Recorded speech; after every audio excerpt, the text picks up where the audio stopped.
그럼 두 군데만 들리면 되잖아. 현관 앞에까지 한번 가보고 부동산 들려서 가격 알아보고. 아이고 신당이네요. 현장에 와서 봐야 될 항목들 한번 살펴볼 거예요. 이제 가장 중요한 건 빈집인지 아닌지 확인을 해야 돼요. 사람이 살고 있는지 안 살고 있는지를 확인 못하면 작게는 500, 뭐 많게는 7, 800 정도 깨져요. 갑시다. 소행님, 네, 저희 오늘 어디 가나요? 오늘 지난번에 3천으로 투자 가능한 물건 보자고 이렇게 말씀하셔서 의정부 가고 있습니다. 너무 먼데요? 멀죠? 네. 3천의 가치예요. 아니, 소행님, 근데 네네. 차 뒤에 가방은 뭐예요? 아, 제가 맨날 노트북 갖고 다니거든요. 노트북이 없으면 허전해. 왜요? 개발자 출신인데 항상 갖고 다녀요. 근데 개발자 하다가 어쩌다가 투자를 하시게 되셨어요?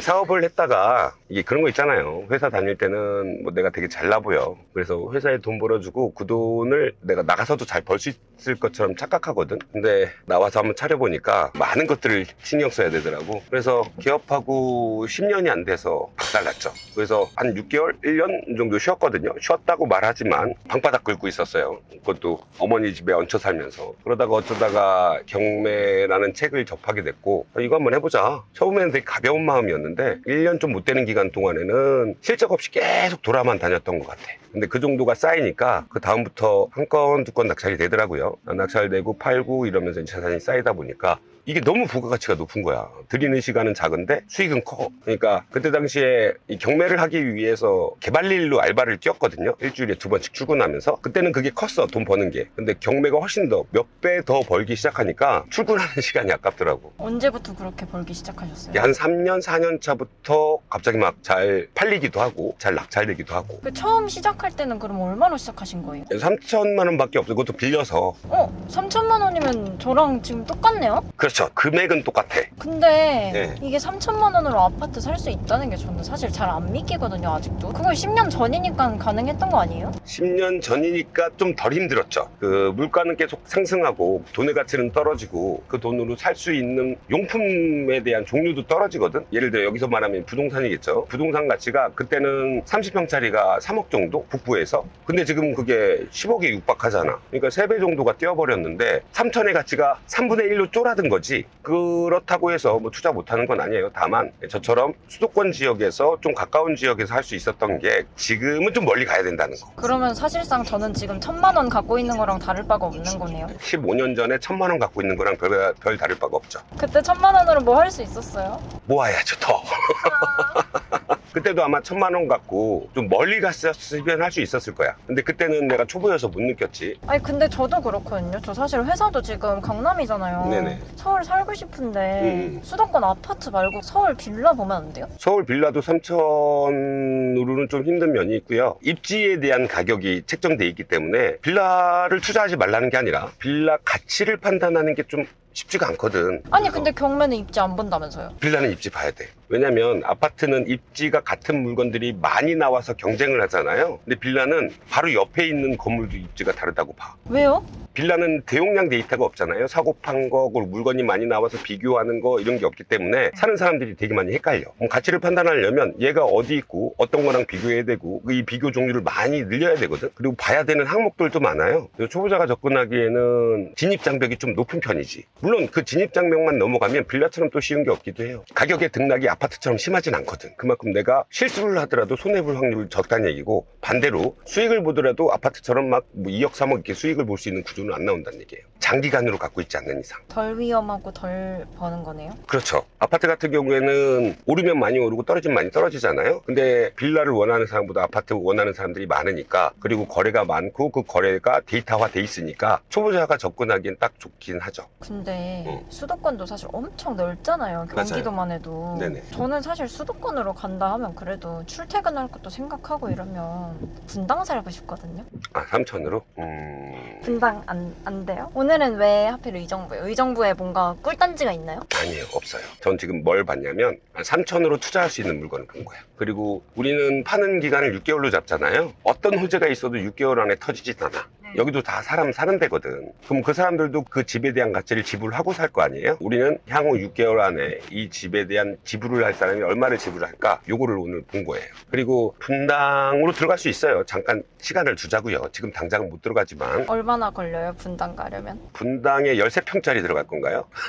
분당에 32평짜리 들어가려고 하면 아마도 시간이 좀 걸리실 텐데, 방금 말씀드렸던 것처럼 욕심을 좀 줄이면 그 기간도 줄일 수 있겠죠. 근데 만약에 분당이 아닌 곳에 경매로 투자한다고 해도 거기 들어가 살라고 아무도 얘기 안 하니까 우리가 들어가 살 걸로 투자하는 게 아니잖아요. 서울에 사시면서 내가 서울에서 지출하는 거주 비용보다 더 많이 벌어내야지. 그걸 계속 반복한다고 생각하세요? 한 건 한 건씩 나가는 게 맞죠. 저는 지금 다볼 월세 수는 내니까 없으니까. 남는 게 없어요. 그 월세 내니까 남는 게 없으니까 경매로 남는 걸 만들어야겠죠. 남는 게 없는데 돈을 어떻게 모아서 경매를 해요? 3천은 이 때문에 잠을 죽여. 내가 갖고 있는 자산이 3천 정도가 있다면 그게 그냥 은행에 잠자고 있을 거 아니야. 요즘엔 그렇게 해서는 자산을 불릴 수가 없거든. 그 3천으로 뭔가를 해야지. 근데 이 돈이 어디 나가서 돈을 벌어오진 않잖아요. 벌어오게끔 내가 만들어야지. 그러려면 안타깝게도 요즘에는 지식이 좀 많이 필요해. 저도 그랬어요. 쉽게 할 수 있는 거, 기반 지식이 많이 필요 없는 거 찾아보니까 경매가 있었고, 경매 많이 배워야 되는 거 아니냐, 무서운 거 아니냐라고 생각하시는 분들 많은데 그냥 집 사고 파는 거예요. 근데 그거를 법원에서 사서 일반인들한테 판다 이렇게 생각하시면 되죠. 아 근데 너무 무섭잖아요. 막 저 잘못한 거 없는데 법원 들락날락 하기가 좀... 법원에 있는 사람들이 전부 다 잘못한 사람들은 아니에요. 그리고 법원도 자주 다니다 보면 익숙해져. 그리고 법원이 고마워져. 그렇게 될 겁니다. 친숙해져야 돼, 법원하고는. 저도 법원 처음 갔을 때 난생 처음 간 거였거든요. 그게 경매 입찰하러 간 거야. 근데 지금은 전국에 있는 법원 다 친숙해요. 가끔 가다가 이제 사회에서 이슈화된 사람의 재판 때문에 막 기자들 막 오고 하거든. 특히나 중앙법원 같은 경우에는 그것도 법원 안에서 만났는데 나랑은 상관없는 일이야. 그러니까 무서워하실 필요는 없을 것 같고요. 그 무서움 때문에 접근 안 하시는 분들이 이제 저희들한테 경매로 낙찰받은 집들을 사시죠. 남들보다 싸게. 근데 그러면은 그냥 그렇게 싸게만 사도 이득 아니에요? 경매를 공부해야 되는 이유가 뭐예요? 뭐든 공부 안 하고 이룰 수 있는 건 없고요. 우리 일반 부동산 거래에도 사기를 조심하죠. 혹시나 내가 안 좋은 거 비싸게 사는 거 아니야? 또는 샀다가 잘못되는 거 아니야? 이런 걱정들 많이 하잖아요. 그걸 피하기 위해서는 공부가 필요해요. 일반 거래에서는 부동산 사장님이 그걸 가려주는데 경매에선 우리가 그거를 가려야 돼. 그리고 그 가리는 걸 법원에서 또 얘기를 해주거든요. 내가 이걸 사도 되나? 요거를 가리는 정도까지는 공부가 필요하고요. 그리고 누구나 그렇잖아. 물건 싸게 사고 싶죠? 네. 싸게 사는 거라는 걸 확신하기 위해선 또 임장이라는 작업이 필요한 거고요. 그러면 어떻게 임장을 해야 효율적일까 싶죠? 네. 이제 그런 것들을 공부하는 게 이제 경매 공부라고 볼 수 있죠. 그럼 오늘 임장하는 거 보여주시나요? 네, 오늘 이 비가 부슬부슬 내리는 날 그거 보여드리려고 일부러 차려입고 나왔어요. 멋있으세요. 오늘 한번 잘 해봅시다. 파이팅! 화이팅!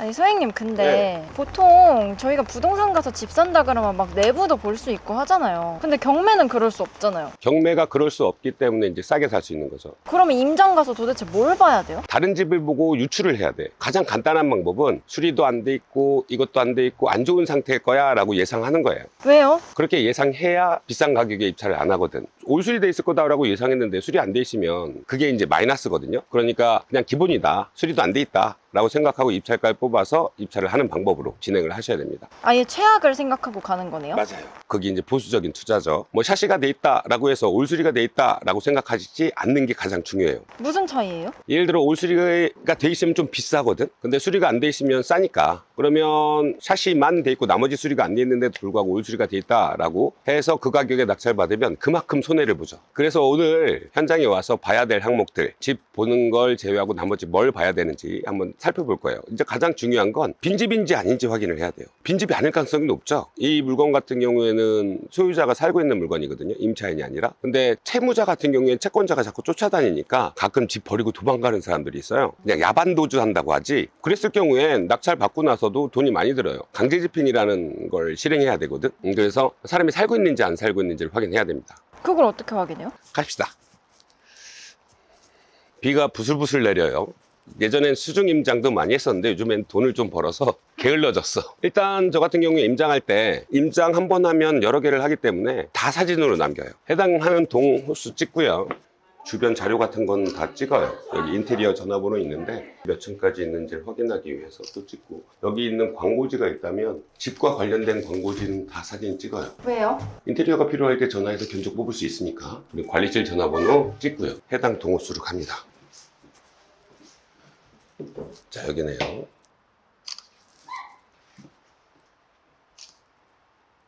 아이고, 신당이네요.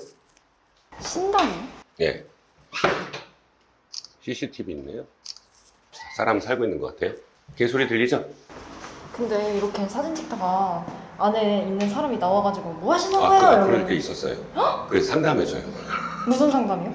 경매 당하신 분이니까 이것저것 물어보시고, 어떤 분은 이거 경매 취할 거야 이렇게만 말씀하시고, 예의 바르게 대하면 문제될 일 없습니다. 근데 당황스럽잖아요. 그러니까 사시는 분한테 피해 안 가게 저희 같은 경우에는 문 두들기거나 뭐 들어가거나 뭐 이런 일을 하지 말라고 하거든요. 예전엔 욕심 되게 많이 들었는데 경험을 해보면 그러지 않아도 투자하는데 문제가 없거든요. 여기서부터 8호, 9호 두 번째였잖아요. 그러니까 반대쪽으로 나가서 샷이 돼 있는지 한번 봅시다. 여기가 투베이라서 하나, 두 번째 집이거든. 여기서 5층 하나, 둘, 셋, 넷, 다섯, 샷이 돼 있네요.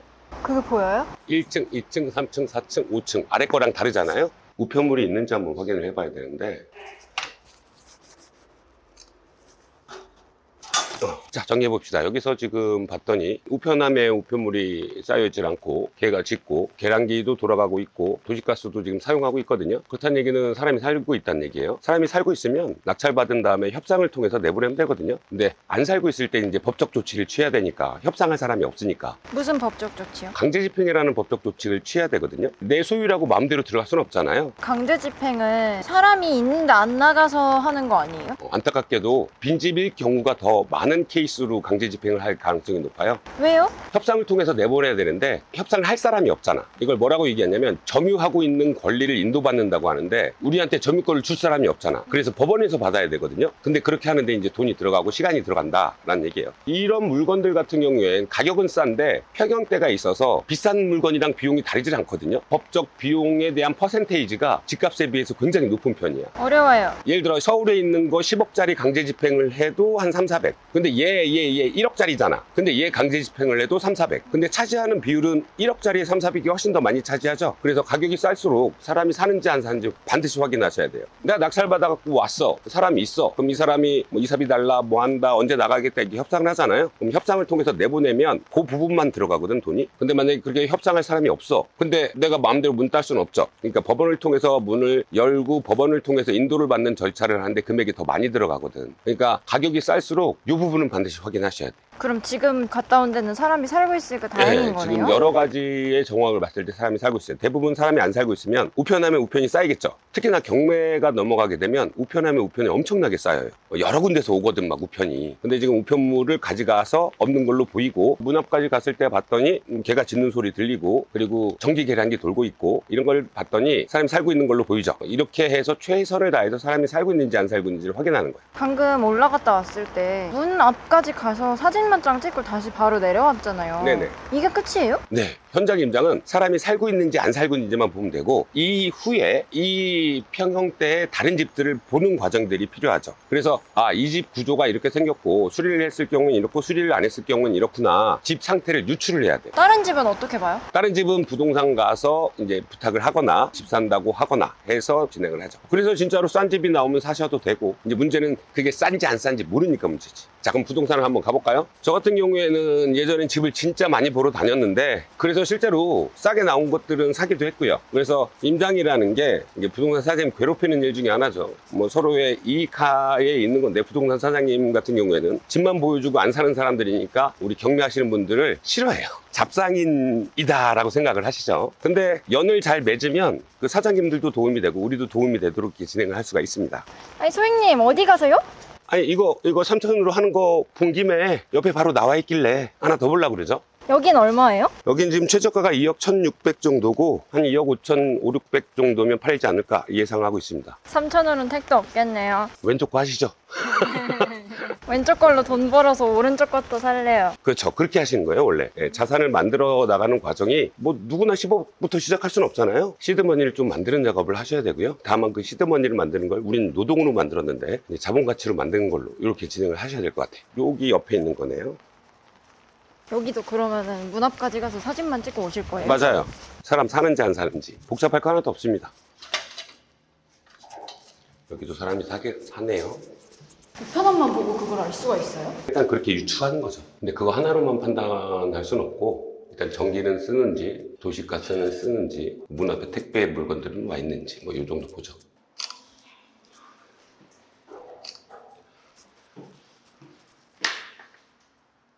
지금 깜빡이었죠.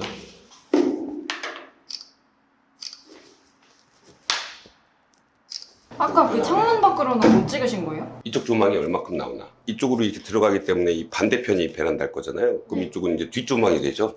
그래서 뒷조망이라도 찍는 거죠. 전면 조망을 찍지 못하니까. 그런 걸 어떻게 알아요? 집을 많이 샀다 팔았다 하면 유추라도 해보자. 그러니까 최대한 정보를 해당하는 물건과 가깝게는 가보자라는 거고. 그리고 사진을 찍지 않으면 머릿속으로만 기억하면 여러 개를 한꺼번에 지나가면 이게 섞이더라고요. 그래서 사진을 찍어서 기억하고 연결을 시키는 이 작업 반드시 필요합니다. 지금 30분도 안 됐는데 끝난 거예요? 네, 현장에 있는 물건 체크는 끝난 거고 이제 요거랑 같은 표형대 물건들을 좀 볼 수 있도록 준비를 해야겠죠. 그래서 최대한 뭐 물건을 볼 수 있는 만큼 본 다음에 내가 본 거랑 얘랑 비교해서 얼마에 살지를 결정하는 거죠. 이렇게 해서 많은 건수를 진행하는 게 이제 목표입니다. 근데 처음에 이제 초보자 때는 하루에 2-3개 해도 이제 힘들어. 저 지금 힘들어요. 아니 이렇게 금방 끝난다고 해놓고 힘들다고 해? 자, 이가 총 24층이고 24층 중에 21층이니까 제일 오른쪽에 있는 거 꼭대기부터 찍으면 4, 3, 2, 1 별도로 외부 샤시를 해놓진 않았네요. 자, 좋습니다. 2개의 현장 조사가 끝났어요. 이제 한번 가볼까요? 임장이 이렇게 끝나면 너무 허무할 것 같은데요? 그럼 어떻게 하지? 아니 저 오늘 강남에서 의정부까지 왔는데 지금 1시간 반 걸려서 사람 살고 있는지 아닌지 이거 하나만 보면은 이게 임장 끝이라고요? 응, 맞아요. 임장 끝이지 뭐 더 할 게 뭐가 있어. 그 현장에서 임장할 때 사람이 살고 있는지 안 살고 있는지를 확인 못하면 작게는 500, 뭐 많게는 700, 800 정도 깨져요. 근데 그게 10억짜리 물건일 때는 그렇게 크지가 않은데 우리 수익이 높으니까. 근데 1억짜리 물건에서 1, 2천 버는데 그걸 확인하지 않으면 돈이 많이 나가겠죠? 그럼 오늘 7, 800 아끼러 온 거네요? 그렇죠, 맞아요. 봤더니 사람이 있어. 협상을 하면 충분히 가능할 것 같아요. 다만 보니까 점집이던데 귀신 나오는 거 아니에요? 그게 좀 무섭긴 한데 그래도 낙찰 받으실 거예요? 입찰해봐야죠. 살까요? 사람들이? 인테리어 해야죠. 싹 없애고 사람이 사는 집으로 인테리어 해야지. 근데 막 전에 누가 살다 나갔어요 이러면 뭐라고 하실 거예요? 전에 누가 살다 나갔어요 라고 물어보는 사람이 별로 없어요. 물어봐도 뭐 전집 했었다 이렇게 얘기하면 되죠. 뭐 감출 이유는 없으니까. 사람이 죽은 것도 아니고. 사람 죽은 집 사보신 적 있어요? 사람이 딱 죽은 집으로 경험한 건 수강생들한테 있었고, 근데 저 같은 경우에 사람이 죽은 아파트 단지의 다른 층. 근데 낙찰 받은 다음에 한 6개월, 7개월 싸니까 또 팔리긴 하더라고요. 아니 사실 경매 무서운 게 그거잖아요. 막 뒷배경 모르고 막 사야 나 되고. 그렇게 많이 했는데 한 건. 근데 그 한 건도 잘 풀렸어. 우리 그 속담에 구더기 무서워서 장 못 담근다 라는 말 있죠? 그런 거하고 똑같다고 보시면 돼요. 구더기가 너무너무 무서워요. 그죠? 네. 그래도 장은 담가야 돼. 그럼 못 담가? 구더기가 있다고 하면? 담그긴 해야죠. 그죠? 담그긴 해야죠. 그래야 다른 장들도 담글 거 아니야? 계속 반복해야 되니까. 우리가 일하기 싫죠? 네, 근데 돈은 벌고 싶지? 네. 그러니까 일하잖아. 똑같다고 보시면 되고요. 그리고 그런 케이스들이 뭐 사람들이 다 힘들어하고 하는 케이스는 맞아. 근데 없어. 거의 없어. 그러니까 순탄하다는 얘기인데 처음에 경매 진행하시게 되면 그런 것들이 전부 다 사건 사고로 다가오거든. 처음 겪어보는 거니까. 근데 알고 보면 별거 아닌 일들. 전부 다 사람과 사람 사이에 있는 일들. 이 별거 아닌 것 때문에 돈 못 버는 게 좀 안타까울 뿐이죠. 무서워하는 거 그리고 처음 경험하는 거 그거는 함께 극복해 나가야죠. 아니 근데 소행님 네. 한두 개도 아니고 몇백 개를 이렇게 보신 거잖아요. 안 힘드셨어요? 다 세워보진 않았지만 몇천 개지 않을까. 10,000개가 넘을 수도 있을 거라는 생각을 하는데 집들 본 거 보면 힘든데 돈이 되잖아. 뭐 일하는데 힘들어요, 안 힘들어요? 힘들죠? 그러니까 나도 일하는 거야. 이렇게 해서 한 건 하면 얘 같은 경우에는 잘 남으면 1,000에서 2,000 정도 남고 그럼 3,000 자금 갖다 1,000에서 2,000 남으면 수익률이 막 20-30%, 30-40% 되는 거잖아요. 근데 제 같은 경우에는 잘 남으면 한 3,000 정도 남거든. 이게 잠깐 하면 3,000 생겨. 할 거야 안 할 거야? 해야죠. 그러니까 돈 많이 버니까 제일 좋은 게 뭐예요, 소행님? 예전에 제가 돈 없을 때 밥 먹을 때 밥값을 받거든. 내가 지금 이걸 먹어도 되나라는 갈등을 막 때렸거든. 얼마였는데요? 6,000원, 7,000원? 그것도 비싼 거라서 삼각김밥 먹고 내일 좋은 거 먹자 이렇게 미룰 때도 있었거든. 근데 지금은 가격표를 잘 안 봐요. 일단 그게 제일 달라진 점. 돈 걱정은 안 하고 사는 거. 이제 한번 부동산 들어가 볼게요. 사장님 안녕하세요. 아파트가 경매로 나왔길래 이거 혹시 제가 가져오면 얼마에 팔 수 있나 싶어서. 실제는 나와 있는데 네네. 잘 안 나와. 요 앞에 는 어때요? 24평짜리. 거기는 수리 안 하고 팔아도 될까요? 안 하고 팔아야지. 수리하면 남는 게 뭐지? 맞아요. 그럼 선생님 제가 매도 좀 부탁드리겠습니다. 네.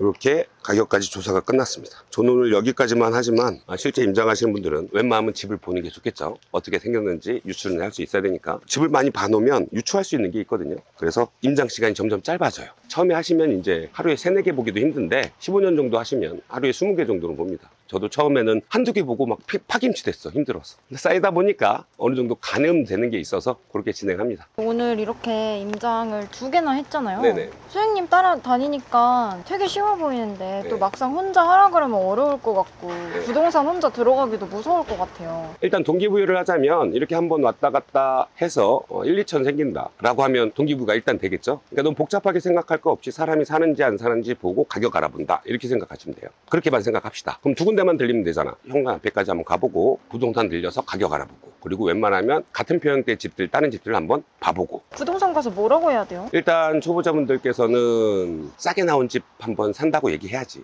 그런 방식으로 실입주해서 임장을 하시고요. 그리고 내가 한번 봤던 집이고 기본이 어떤지 안다 라고 하면 매도자 임장이라고 하죠. 그러니까 얼마에 팔 수 있느냐, 경매자 임장, 이거 경매 나왔는데 어떠냐 이렇게 물어보는 방법이 있어요. 근데 거기는 이제 책임이 따르니까 집이 어떻게 생겼는지는 아는 상태에서 매도자 임장이랑 경매자 임장 하시면 좋을 것 같아요. 무슨 책임이요? 내가 낙찰을 잘못 받으면 결국 제가 책임지잖아요. 손해보잖아. 그러니까 낙찰을 잘못 받지 않기 위해서 최선을 다해야지. 근데 그 최선을 다하는 게 이렇게 복잡하지가 않다. 얼마에 팔 수 있냐고 부동산 가서 물어보면은 기분 안 나빠하세요? 차라리 그걸 좋아하시는 분들이 많아요. 예를 들어 제가 아까 말씀드렸던 것처럼 집도 안 살 거면서 막 집 보여달라고 시간을 사용하게끔 만드시는 분들 많아서. 근데 그것도 필요하긴 한데 근데 나중에 한번 본 집이라면 제가 말씀드렸던 것처럼 경매 나왔다 얼마에 팔 수 있냐 그럼 내가 가늠해 놓은 가격이 있잖아요. 그거랑 비교할 수 있으니까. 가격 가늠은 어떻게 해요? 이제 그건 공식으로 합니다. 공식으로. 그 공식에 알맞는 변수만 넣으면 지금 여기서 들은 것들만 넣으면 계산이 나와져. 좀 간단하게 알려주시면 안 돼요? 남양과 동양이 같은 가격에 나와 있으면 남양 사지. 네. 그럼 동양은 얼마 써야 될까? 이거를 딱 정형화 시켜놓은 게 있어. 뭐 동양이면 얼마 빼고 막 이런 거예요? 맞아요. 남양이면 얼마 더하고 동양이면 얼마 빼고 뭐 이런 거죠. 로얄층이면 얼마 정도의 가치가 더 있고 1층이면 로얄층보다 싸야 되잖아요. 얼마 정도 싸면 될까? 이런 거 공식이에요. 요거 공식 좀 알려주시면 안 돼요? 영상 끝까지 보신 분들한테? 5가지 정도만 생각해 봅시다. 우리가 입지를 안 보잖아. 입지를 안 보는 이유는 그 단지에 있는 물건끼리 비교하기 때문이거든. 향, 가격 차이 나겠지. 향별로. 그리고 층별로 가격 차이 나겠지. 그리고 조망이 나오느냐 안 나오느냐에 따라서 가격 차이 나겠지. 그리고 수리가 돼 있냐 안 돼 있냐에 따라서 가격 차이 나겠지. 또 뭐가 있을까요? 동! 응, 맞아. 대단지일 경우엔 동 위치가 어디 있느냐에 따라서 또 가격 차이 나겠죠? 요 정도 생각하시고 접근하시면 그나마 리스크를 줄일 수 있을 겁니다. 뭔가 할 수 있을 것 같아요. 잘 한번 해봅시다. 자, 오늘은 의정부까지 왔거든요. 수도권 위에 경기 북부를 왔는데 다음에는 강남 사신다고 하셨으니 강남에서 그나마 조금 가까운 경기 남부 쪽으로 해당하는 금액대의 물건을 찾아서 한번 방문 드려보도록 할게요. 완전 좋아요. 그렇게 한번 해봅시다. 구독, 좋아요, 댓글 부탁드릴게요.